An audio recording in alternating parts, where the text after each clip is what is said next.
Kate, darling.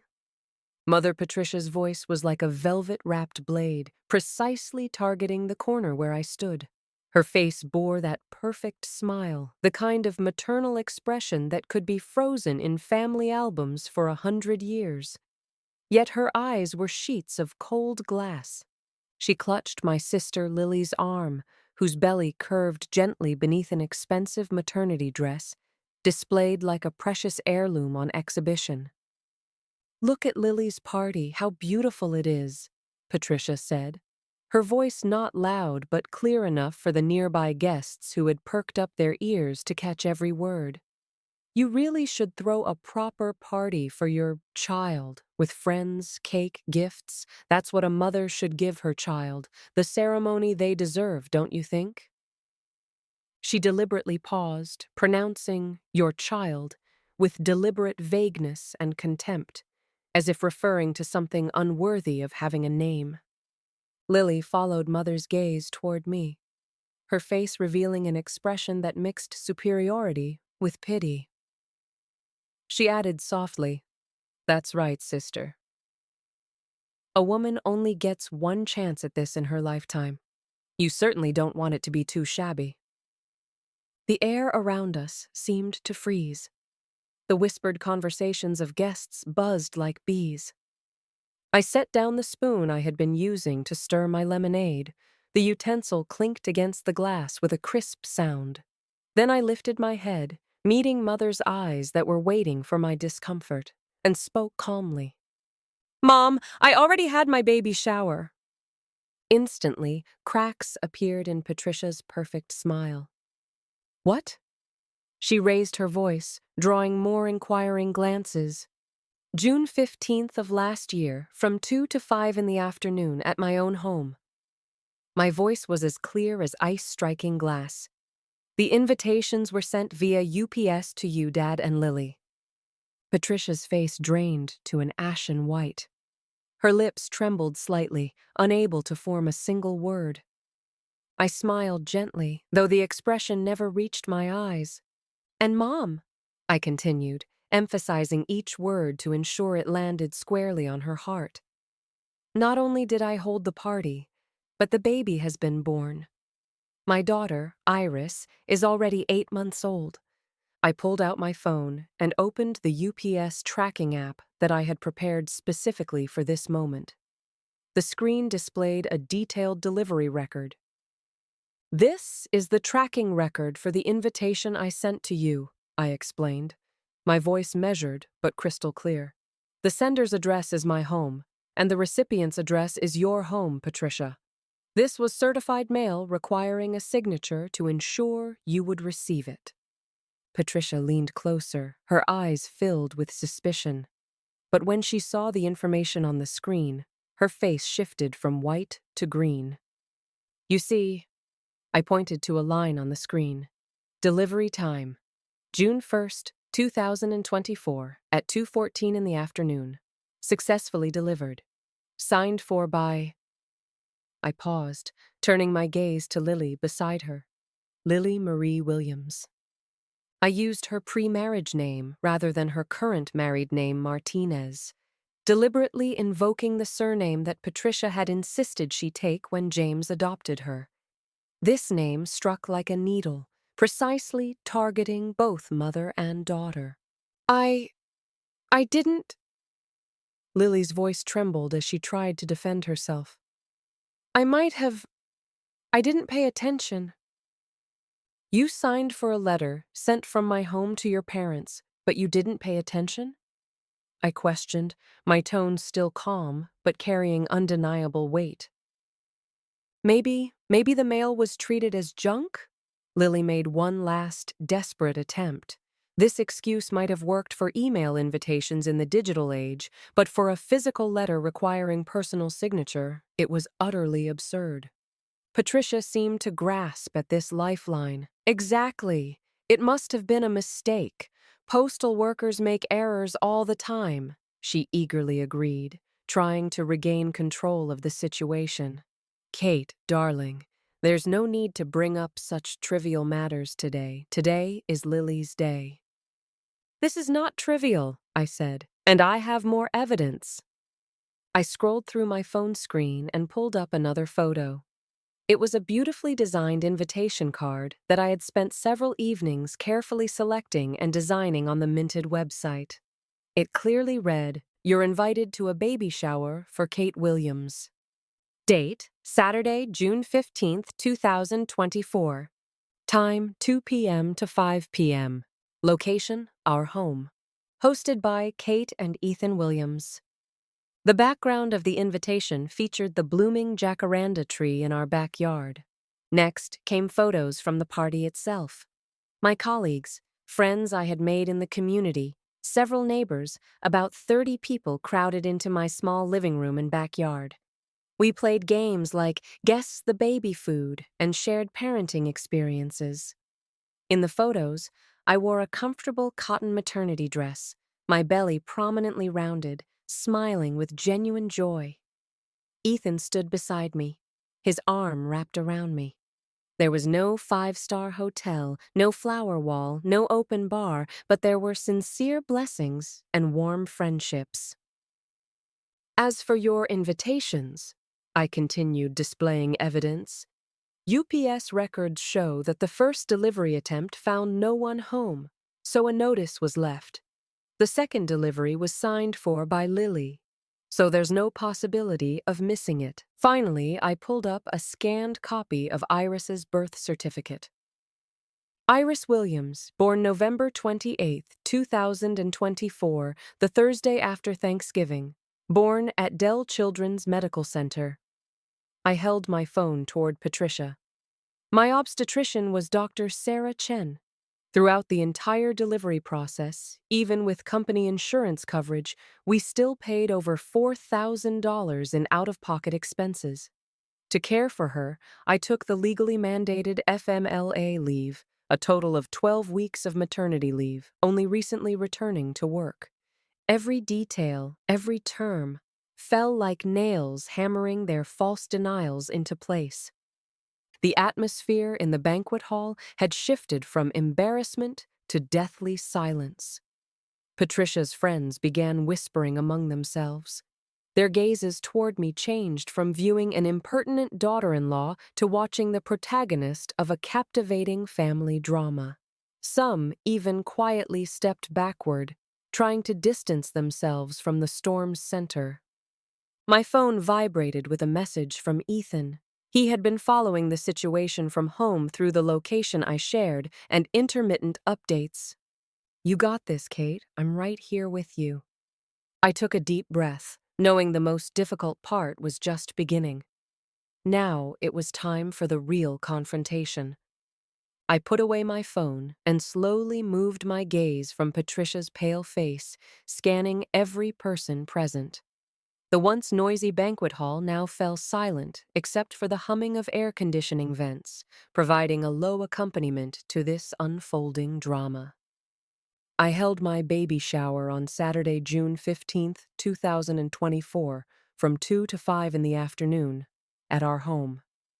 My voice remained calm and clear, each word precisely calculated and emphatic. I invited about 30 people, my colleagues from the environmental organization, friends I met in the community running group, and several neighbors with whom I'd developed good relationships. People who during my pregnancy genuinely cared about me, who would ask, "How are you feeling today?"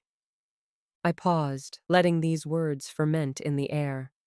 I organized everything myself. I bought a cake from H-E-B grocery store, decorated the house with streamers from Target, and personally created the game cards for the party. It was a simple, modest afternoon filled with love. My gaze finally locked onto Patricia and James. My father-in-law, this retired petroleum engineer, stood like a shadow behind his wife throughout, silent and uncomfortable, his face etched with conflict. That day, not a single member of the Williams family was present. I stated this cold fact. "Patricia and James, your invitation was undelivered during the first attempt because no one was home. And Lily," I turned toward her as tears began forming in her eyes, "you signed for that letter but chose not to say a word to them about it." Why? I looked directly at Lily, giving her no escape. You saw the invitation, saw my name, knew I was pregnant too. Why did you choose to hide it? Was it because you felt this family could only have one mother-to-be receiving attention at a time? Or was it because my party, by your standards, wasn't respectable enough to be worth mentioning? Lily opened her mouth but couldn't produce any sound, just shaking her head as tears finally burst forth. Patricia immediately shielded Lily like a hen protecting her chick. Why are you treating her this way? Kate, can't you see she's pregnant? You're putting stress on her. Stress? I nearly laughed aloud. Let's talk about stress, Patricia. When I was pregnant, I drove an hour each way to downtown for work, handling complex environmental impact reports while dealing with morning sickness and fatigue during the first trimester. My husband, Ethan, as a mergers and acquisitions attorney at a major law firm, worked endless hours. The two of us, without any family help, prepared bit by bit for our first child. I was the only one who organized my own baby shower. With a 7-month belly, I searched online for recipes, compared decoration prices, and called every friend to confirm attendance. Because I knew if I didn't organize it myself, no one would do it for me. My voice unconsciously rose, filled with long-suppressed grievance and anger. But when Lily became pregnant, everything was different. You, Patricia, immediately booked Austin's most expensive 5-star hotel when she was only 3 months along. You mobilized all your country club connections, inviting everyone you considered important people. You handled everything for her, from flower selection to dessert flavors, ensuring every detail was perfect, everything Instagram-worthy for thousands of likes. That's the difference, isn't it, Patricia? I turned toward the guests, still whispering among themselves, their faces showing mixtures of sympathy, embarrassment, and slight excitement at witnessing drama. Do you know, I continued, my daughter Iris is now 9 months old. She was born at Dell Children's Medical Center, weighing 7 pounds 6 ounces. She sees her pediatrician weekly and has received all necessary vaccinations according to the CDC schedule. She's grown 2 tiny teeth, smiles at me, and babbles, "Mama." My voice trembled slightly with emotion, but I forced myself to remain composed. And you, my gaze returned to the Williams family trio. Not one of you has come to see her, not once. Patricia, you haven't. James, you haven't either. Lily, you certainly haven't. I haven't received a single congratulatory text from any of you, never got an inquiry call, never received even the cheapest baby onesie as a gift. It's as if my child Iris, your granddaughter, your niece, doesn't exist at all.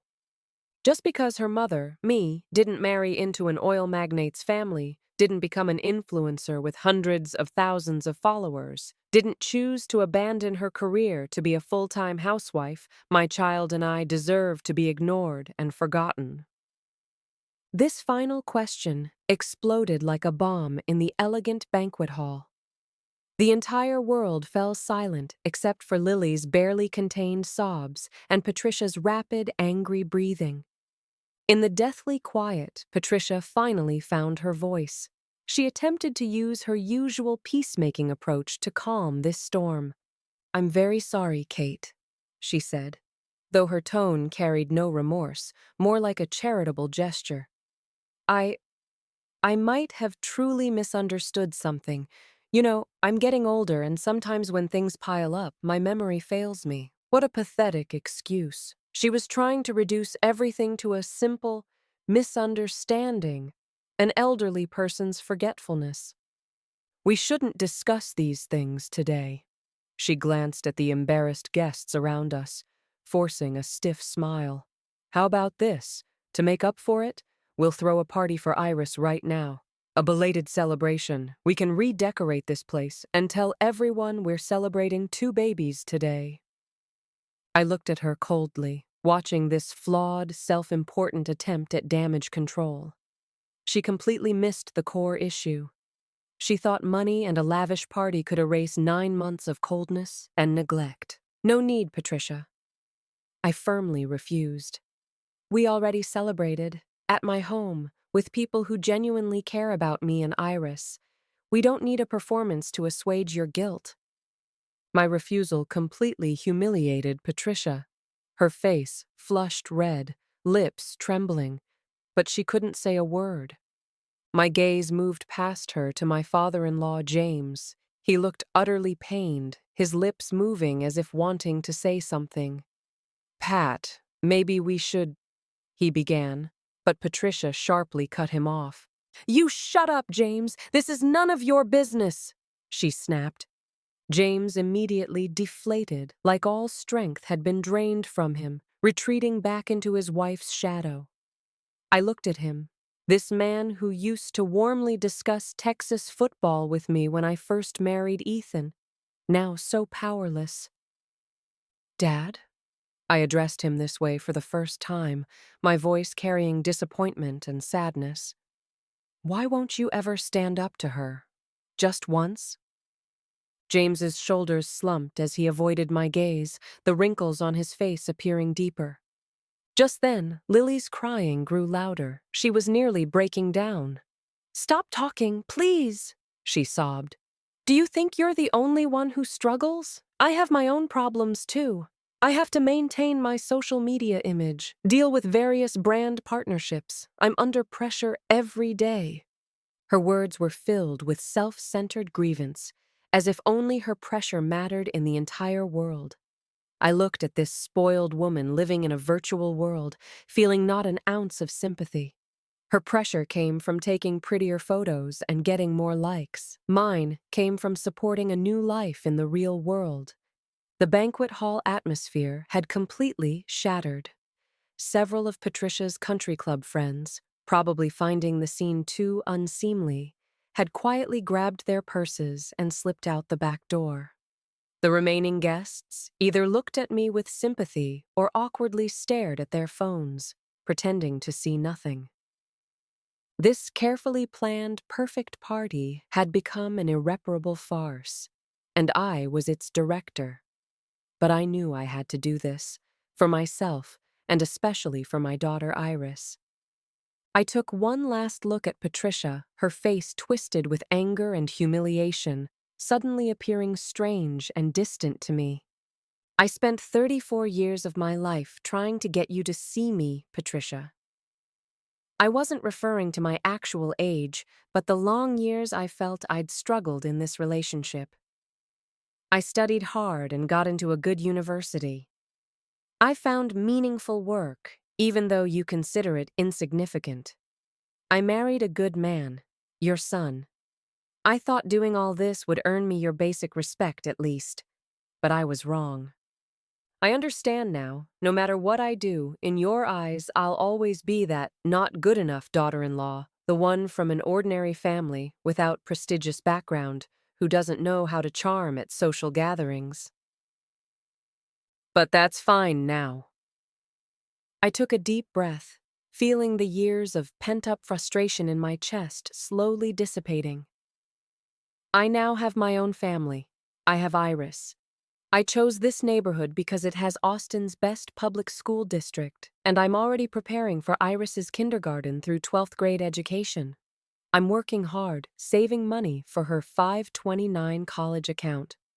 I'm building a complete, healthy, loving life without you, but one that's whole. My gaze moved from Patricia to Lily, then to James. "You always talk about the word family, but do you really understand what family means?" "Ethan is my family. His mother, Helen, a retired pediatric doctor, and his father, Robert. They are my family." When I was wheeled into the delivery room, Ethan held my hand tightly. When I returned exhausted to the hospital room, Helen was waiting there. She didn't ask if the baby was cute. She first asked me, "Kate, how do you feel? What do you need?" Robert, away on business, called every day via FaceTime just to see me and the baby. They drive 2 hours on weekends, not for anything else, but to watch the baby for 2 hours, so Ethan and I can go see a movie.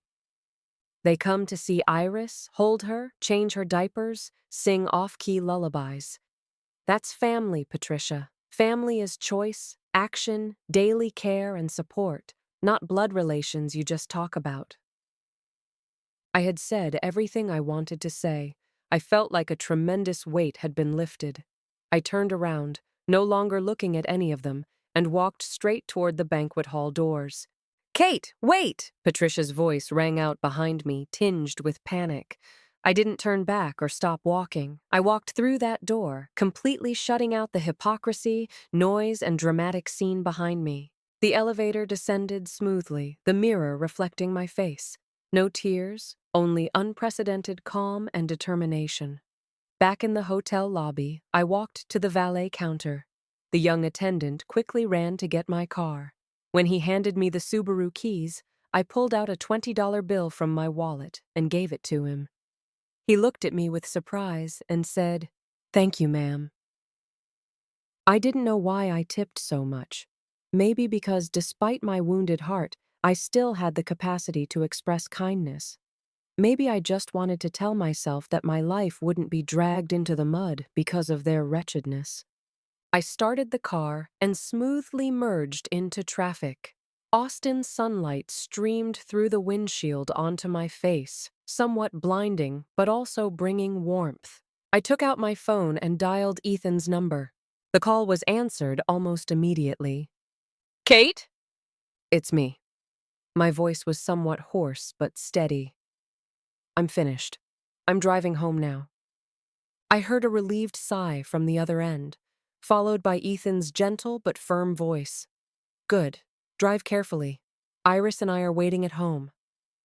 When I pulled into our driveway, evening was approaching. The sunset's glow gilded our 3-bedroom, 2-bathroom suburban house with warm gold. The lawn had just been mowed, and the air carried the scent of fresh grass. Before the car stopped, the front door opened. Ethan stood in the doorway holding Iris. The little one wore a onesie printed with ducklings. Seeing me, she immediately opened her toothless mouth in a grin, babbling and reaching out her small hands. I turned off the engine and quickly walked forward, pulling both father and daughter into a tight embrace. Iris's soft hair brushed against my cheek, and a faint baby milk fragrance instantly surrounded me. In this moment, everything at the hotel became distant and unreal, like a story that had happened to someone else. "Welcome home." Ethan pressed a kiss to my forehead, his eyes filled with understanding and tenderness. Walking inside, the aroma of food filled the air. Ethan's mother, Helen, was busy in the kitchen wearing an apron. Seeing me, she immediately turned off the stove and came over to give me a warm hug. "Kate, dear, it's all over now," she said softly.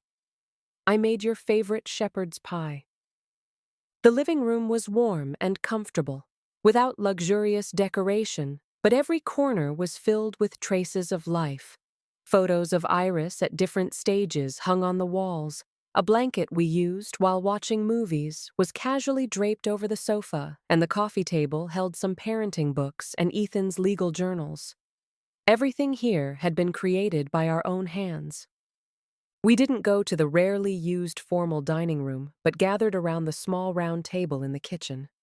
Helen's shepherd's pie had a golden, crispy layer of mashed potatoes on top, with delicious meat sauce underneath, the most simple and heartwarming home-cooked taste. Ethan's father, Robert, away on business, joined our dinner via FaceTime. From what appeared to be an ordinary hotel room, he caringly inquired about our recent situation. We didn't discuss the afternoon storm, but chatted about Iris's first tooth, her upcoming adjustment to daycare next week, and planned a short trip to Galveston Beach for the Memorial Day long weekend next month.